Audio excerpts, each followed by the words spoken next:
Monolith mania. Where are these mysterious sculptures coming from? What a year. First, the mysterious seeds. Now, mysterious sculptures. Hi there, I'm Jeff. JR is the producer, and this is lesson 323. Merry Christmas Eve for those of you who will celebrate tonight and tomorrow. I hope you are enjoying the holidays safely on this unconventional year. Coming up today, have you heard about the monoliths? They are metal sculptures appearing at random locations around the world. That's today's story. And for the expression, we borrowed a line from a character in the story. The expression is without a trace. JR has a song of the week, and remember, he posts the full lesson online so you can dig a little deeper at plainenglish.com/323.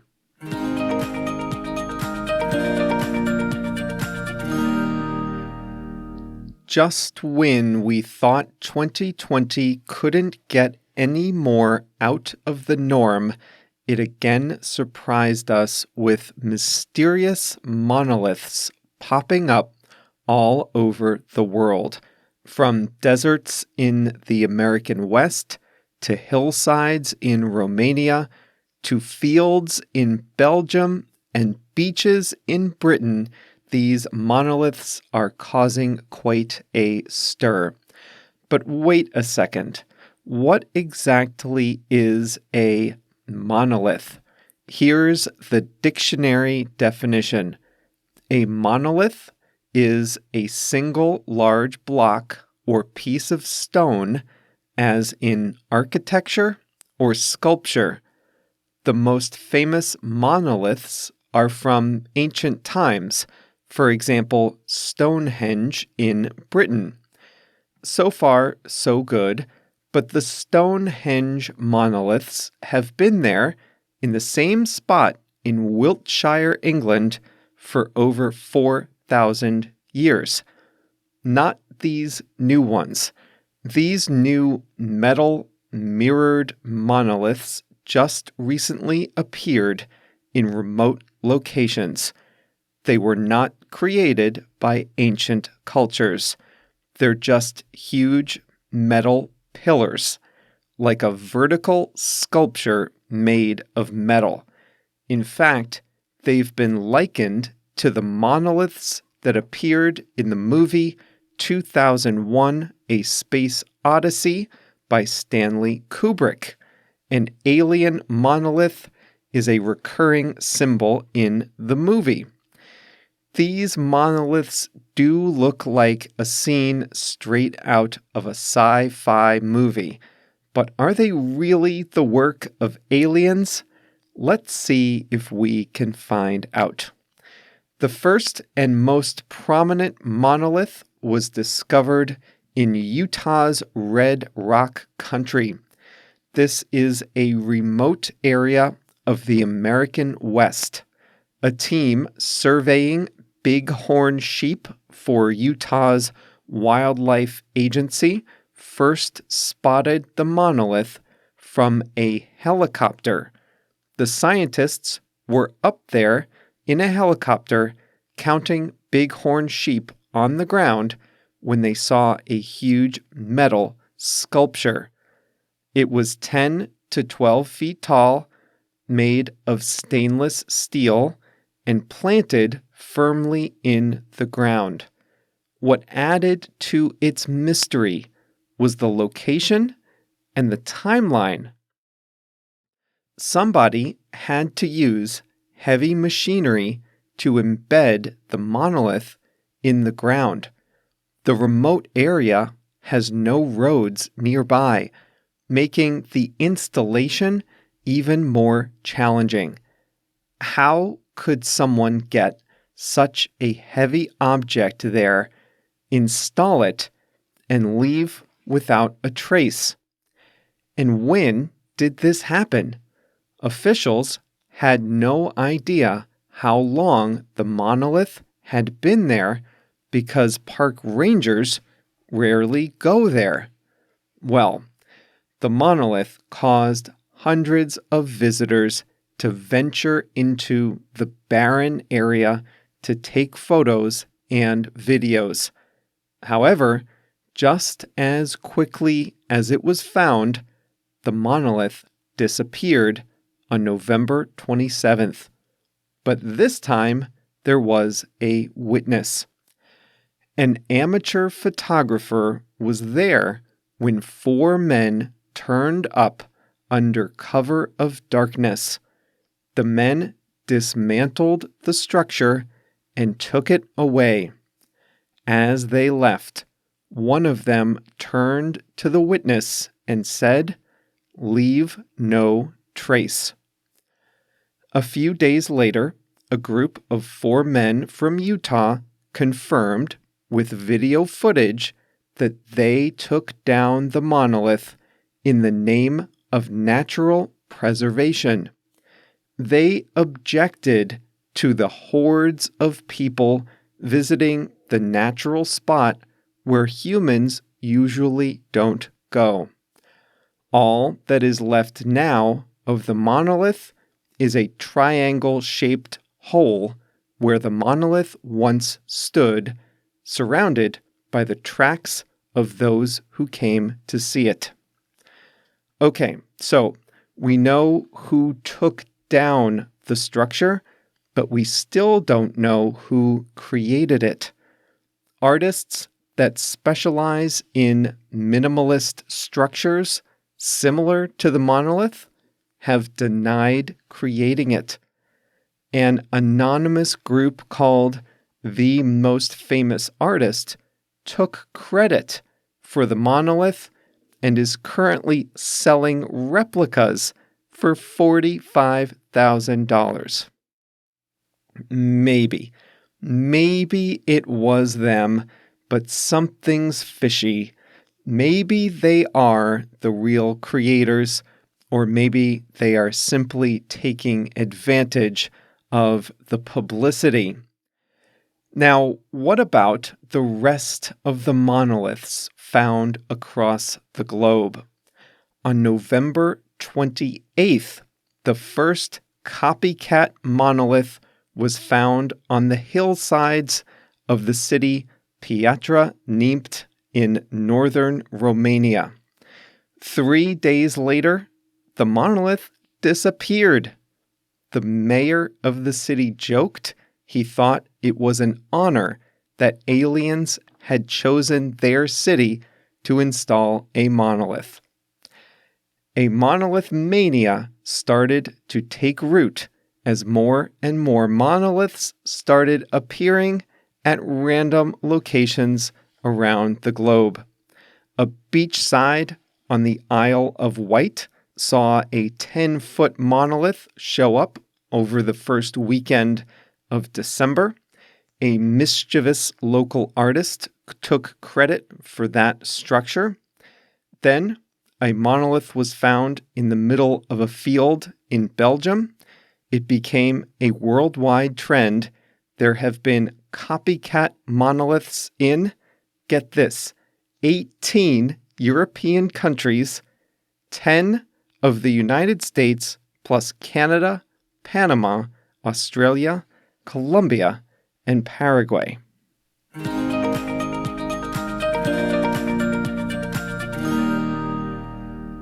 I'm speechless. I don't even know what's going on in this crazy world anymore. I can tell you about it, I guess, but I can't explain it. Now, if you want to see a picture of the monolith, then go to the end of the transcript of today's lesson on the website, plainenglish.com/323. At the bottom of the transcript, I always include links to English language articles about the main topic, so you can continue reading in English about any topic you like. The articles I'm linking to this time all have photos of the monolith. The photo with this lesson on plainenglish.com is of Stonehenge. I couldn't find any free use images of the new monolith, but you can see photos of this monolith by visiting those links at the bottom of the transcript at plainenglish.com/323. I'll also post a picture of them in the free Facebook group, which you can access at plainenglish.com/Facebook.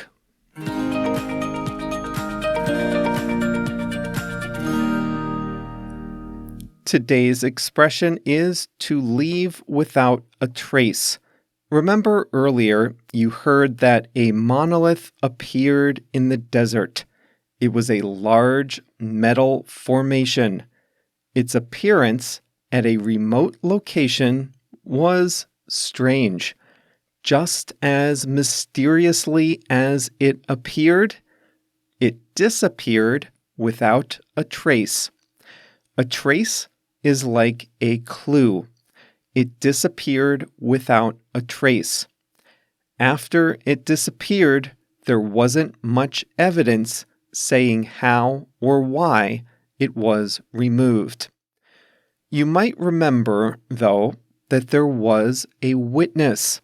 Someone saw 4 people take the mysterious metal sculpture away. And what did one of the men say to the witness? He said, "Leave no trace." This is a bit mysterious. In this case, leave no trace can have 2 meanings. It might mean that the men wanted to leave no evidence that they had been there. Like a criminal at a crime scene, maybe they wanted to leave no evidence that could connect them to the removal of the monolith. But there is another way to use leave no trace, and that is to leave no impact on the environment. When you go out into nature and you leave no trace, you leave no impact on the environment. And that is probably what the men meant when they were removing the monolith.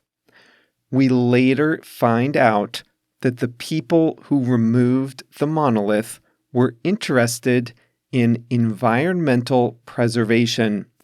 So they probably meant leave no trace in the environmental sense. You don't have to be removing a monolith to use the term leave no trace. For example, when people go camping, they take food, drinks, and other items with them that they need during their trip. Okay, fair enough. But to preserve the beauty of the place and to allow others to enjoy it, they take those things with them when they leave. They don't want to leave trash behind. It's important to nature lovers to leave the site as it was when they arrived and to maintain the natural beauty of the places they visit. They want to leave without a trace so the next campers and the ones after that can all enjoy the same natural beauty. There's a famous art and music festival called Burning Man in the United States. Its mantra is leave without a trace. Festival goers leave the playa as they initially found it. The playa is what they call the festival grounds. It's where the festival takes place. Leave the playa without a trace. The name must be someone's idea of a joke. The festival is in the desert, and playa means beach in Spanish. But I digress. At the end of the festival, people walk around and pick up anything left from humans. They are living up to their mantra, leave without a trace. There's a crime show on TV called Without a Trace. The show is about a special missing persons investigation team at America's FBI, the Federal Bureau of Investigation. Their job is to investigate a person who has disappeared without a trace. There is never any obvious evidence as to why or how this person has vanished. The FBI team investigates the case, trying to find out what happened to the missing person. Did they truly leave without a trace, or were there clues to be discovered? That's the idea. You can check that show out on Hulu in the US or Amazon Prime. Here's a sad example. You might know someone whose pet didn't come home one day. The dog or cat left without a trace. When this happens, the owners usually put up posters in the neighborhood, ask neighbors if they have seen the pet, and provide their contact information. But sometimes pets have a mind of their own. They might leave without a trace. They might leave without giving you any signs about where they went, but they might reappear someday too. You can use this in a lighthearted manner too. If you want to say someone left or disappeared unexpectedly, not in a serious way like in the FBI case, but if someone left without saying goodbye. Imagine a guest at a party wants to leave without saying goodbye because they are tired or simply aren't having a good time. In this way, leaving a party without saying goodbye or thank you can be called leaving without a trace. I've been known to leave without a trace. I would never leave a party at someone's house without a trace. I would always say thank you to the host and goodbye to my friends. But if I find myself in a place where I don't really know anyone and I'm not sure what I'm doing there, like a business networking event for work or something, I hate those, then I might leave without a trace. I don't think I'm cut out for networking events.